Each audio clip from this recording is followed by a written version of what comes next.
په افغانستان کې د بشري حقوقو څخه د سرغړونو په دوام د ملګرو ملتونو سرمنشي او ځل بیا د طالبانو لخوا پر ښځو او نجونو باندې په لګېدلو بندیزونو نیوکه کړې او د یو شمېر هیوادونو او سازمانونو لخوا د بشري حقوقو څخه د سرغړونو له امله د عدالت نړیوالې محکمې ته د طالبانو له حاضرولو ملاتړ کړی. زه له ټولو هیوادونو او نړیوالو سازمانونو سره چې د اوسنیو مقاماتو یعنی طالبانو څخه غواړي چې د ښځو او نجونو پر وړاندې ټول توپیري محدودیتونه له منځه یوسي یو ځای کېږم. تېره اونۍ استرالیا، کاناډا، جرمني او هالند په نیویارک کې اعلان وکړ چې د طالبانو لخوا په افغانستان کې د بشري حقوقو څخه د سرغړونو لپاره یو حقوقي بهیر پیلوي چې ممکن په حق کې د عدالت په نړیوالې محکمې کې پرې خبرې وشي. د ملګرو ملتونو برسېره ځینې نورو سازمانونو هم دغه اعلان ته غبرګون ښودلی. له دې وړاندې د بخښنې نړیوال سازمان مشرې اګنس کالامرد ویلي چې اداره د نړیوالو قوانینو لاندې د دولتونو د هر ډول هغه اقدام څخه ملاتړ کوي چې طالبان د سرغړونو په اړه ځواب ویلو ته حاضروي. بلخوا طالبانو د بشري حقوقو څخه د سرغړونې هر ډول تورونه رد کړي. د ځینو هیوادونو او ډلو لخوا لګول شوي دا تورونه چې افغانستان بشري حقونه پایمالوي او جنسیتي تبعیض کوي بې ځایه دي. په افغانستان کې د بشري حقونو ساتنه کیږي او له هیچا سره تبعیضي چلند نه کیږي.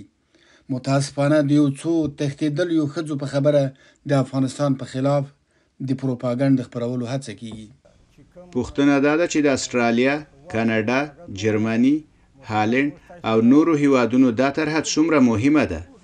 و مطمئن هستم که این اقدام یک اقدام خرد نیست وقتی کشورهای بسیار قدرتمند یا کشورهایی که در امور بین الملل پیشتاز هستند و قدرت دارند و میخواین که مثلا صحبت کنن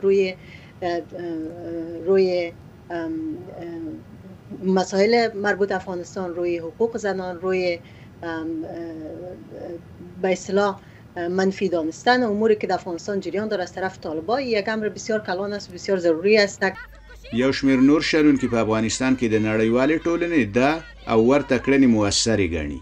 این در کوتاه مدت احتمالاً که تاثیر نهایت جدی بالای عملکرد طالبان نداشته باشد، اما در دراز مدت خواهی نخواهی تاثیر خود داره و حداقل اگر هیچ کار نکنه طالبان را وادار میسازد که دست از این فعالیت‌های ضد بشری در افغانستان، ضد اجتماعی و به خصوص آپارتاید جنسیتی برداره و این یک نوع فشار بالای طالب است.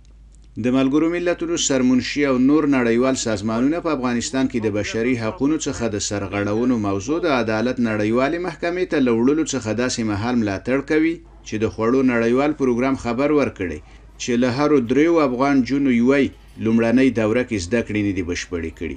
د دغه سازمان په وینا افغان جونې په ثانوي دوره کې پر زده کړو د بندیز سره مخ دي، خو د بېوزلۍ له امله ډېرې نجونې له زده کړو څخه پاتې کیږي. احمد الله چیوال، امریکا غږ، واشنگټن.